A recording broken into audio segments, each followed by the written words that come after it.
네, 안녕하십니까. 불타는 금요일. 네, 오늘도 시작하도록 하겠습니다. 15장, 진화의 목적. 당신 주위의 온갖 가난과 무지, 고통, 그리고 다양한 온갖 비난함이 사람들 머릿속만큼 가득 찼다면 이타적인 행위에 빠지는 당신의 마음을 어떻게 억누르겠는가? 사방에서 많은 사람들이 도움을 청하고 당신은 베풀지 않고서는 견디지 힘든 자신을 발견할지 모른다. 그리고 약한 사람들이 겪어야 하는 사회적인 차별과 불의를 목격하는 순간 따뜻한 영혼을 가진 자들은 당장이라도 이 모든 걸 바로잡고 싶은 욕구를 느낄 것이다. 우리는 십자군 전쟁이라고 버리고 싶고 자신을 완전히 초신하지 않으면 이런 잘못된 일들을 결코 잡아지지 않는 것 같은 급박한 생각이 들 것이다. 이럴 때 우리가 돌아봐야 할 것은 관점 문제이다. 우리가 기억해야 할 것은 이 세상은 나쁜 곳이 아니라 계속 발전하는 과정에 있는 훌륭한 곳이라는 시각을 갖는 것이다. 이 지구상에 생명체가 전혀 존재하지 않았던 시절이 있었다. 지구가 한때 이글거리는 가스, 용해된 암석, 그리고 끓어오르는 수증기, 뒤덮여 있었다는 지질학적 증거를 반박하는 사람은 없다. 그리고 우리는 그런 조건 속에서 생명체가 어떻게 잉태되었는지 알고 있다.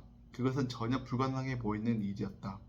지질학에 밝혀낸 바에 의하면 시간이 지나면서 딱딱한 표면이 생겼고 지구가 식으면서 단단해지면서 수증기는 응고가 되어 안개나 비가 되어 내렸다.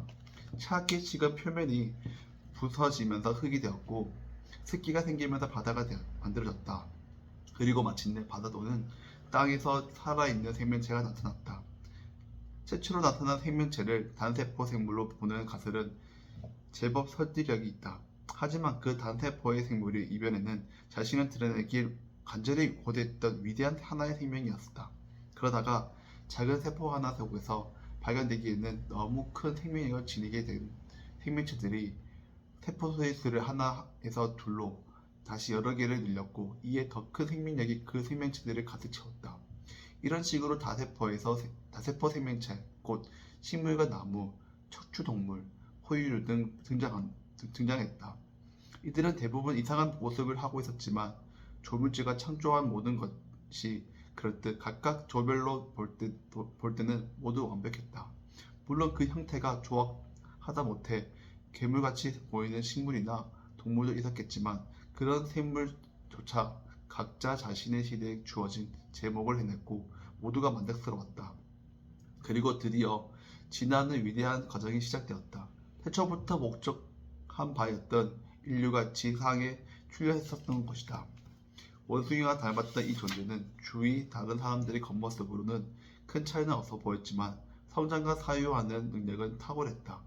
예술과 미, 건축과 노력, 시와 음악, 이 모든 것이 이 영향류의 영혼 속에 표현되지 않는 가능성이 숨어있었던 것이다. 그리고 그의 시대에 그 존재는 그 자신의 종에 관한 매우 훌륭했다. 최초의 인간의 훌륭한 날부터 신의 인간 안에서 활동하기 시작했다. 그리고 인류가 세대를 거듭함에 따라 점점 더 많이 인간 내면이 존재하기 시작했고 인간이 더 큰 것을 이룰 수 있도록 더 나은 환경을 이루도록 이끌어 주었다. 고대 역사를 연구하는 사람들이라면 인류가 얼마나 끔찍한 조건이 있었으며 야만성과 우상, 숭배, 고난과 시련이 얼마나 빈번했던가를 보았을 것이다. 이런 관점에서 신의 존재를 생각해 보았다면 신이 인간에게 잔인하고 불공평한 존재를 느껴지기 쉽다. 연장류에서 현재 이르기까지 인류는 끊임없이 발전해왔다. 이러한 발전은 오직 인간의 두뇌 안에 숨어있는 잠재된 다양한 힘과 능력을 성공적으로 펼침으로써 가능했다. 물론 인간의 초기 내면에 지녔던 잔인하고 동물적인 면들이 역시 먼저 발달되어 나왔다. 아주 오랫동안 인간은 동물과 다른 바 없었다. 통치체계, 종교, 가정제도를 원시적이었으며 인간은 그 원시성 때문에 어마어마한 고통을 치러야 했다. 하지만 신은 결코 고통을 즐기는 존재가 아니다. 모든 시대에 걸쳐서 신은 인간에게 메시지를 남겼고 어떻게 해야 고통을 피할 수 있는지를 알려주었다. 그리고 그 끈질기고 강력하고 극적인 삶의 충동을 인류가 쉬지 않고 앞으로 나아가도록 밀어냈다. 그 결과 세월이 흐르면서 인류의 야수적인 면은 조금씩 줄어들었고 반대로 정신적인 면 조금씩은 늘어났다. 그리고 이 모든 과정에서 신은 인간 안에서 존재했다. 어느 시대나 인간 대중보다 앞섰던 신의 이야기를 동료 인간들보다 더 잘 듣고 이해했던 사람들이 있었다. 예언자와 선지자가 그들이었고 때로는 사제나 왕이 그랬고 때로는 시련과 위기를 던져진 선교사들이 그랬다. 신의 음성들을 듣고 그의 말을 전하며 삶 속에서 신의 진리를 보여주었던 이들에게 모든 진보와 발전을 더할 나위 없이 옳고 합당한 것이었다. 우리가 사는 세상에서 악이라고 부를 만한 것이 존재한다는 사실을 알 수 있다. 그런데 우리 눈에 악으로 보았던 것은 실제로 아직 미발달된 것에 지나친 않음을 알게 됐다. 그리고 이 미발달된 것이란 또 그 나름대로 훌륭하다. 존재하는 모든 것은 인류가 발전이 완성된 단계에 들어서는 데 있어 없어서는 안 될 것들이므로 인간 삶에 있어서 모든 것들은 신의 작품이다. 사창가나 피치 못한 사정으로 그곳에 있게 된 불행한 이들에게도 신은 뜻한 바가 있다. 모든 것을 펼쳐내려는 무엇이든 누구든 각자의 역할이 있다. 그리고 이들이 그 역할을 다하고 나면 신은 과거의 지구에 늪지를 가둔 매운 기괴하고 위험한 동물들에게든 그랬듯 그것들을 없애버릴 것이다. 진화와 관련된 지금까지의 시각을 정리하면서 마지막으로 우리는 이런 질문을 할 수 있다. 왜 이런 것들이 벌어질 것일까? 도대체 무엇을 위한 것일까? 의문이 들 것이다. 생각이 깊은 사람이라면 어렵지 않게 대답할 수 있을 것이다. 신은 자신을 드러내고 형상을 취하고자 살고자 한다. 가장 윤리적이고 영적인 수준으로 스스로 지킬 수 있는 형상을 잊고자 살고자 했다.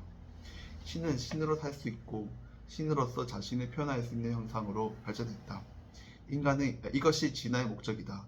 전쟁이 발발하면서 사람들은 고통에 허덕이고 온갖 불평하는 일이 잔인한 일이 벌어졌다. 그러나 시간이 흐르면 이 모든 것이 사랑과 정의에 의해 줄어들기 시작한다. 또 이런 전쟁을 통해 인간의 두뇌는 신의 사랑과 정의를 완벽하게 표현할 수 있는 지점에서 발견한다. 그러나 아직 끝은 오지 않았다. 신은 밖으로 보여주기 위한 몇몇의 선택된 사람만 완성시키라는 것은 아니라 모든 생명체의 영광을 마음에 두었다. 신의 왕국의 지상에 임하는 순간 때가 올 것이다.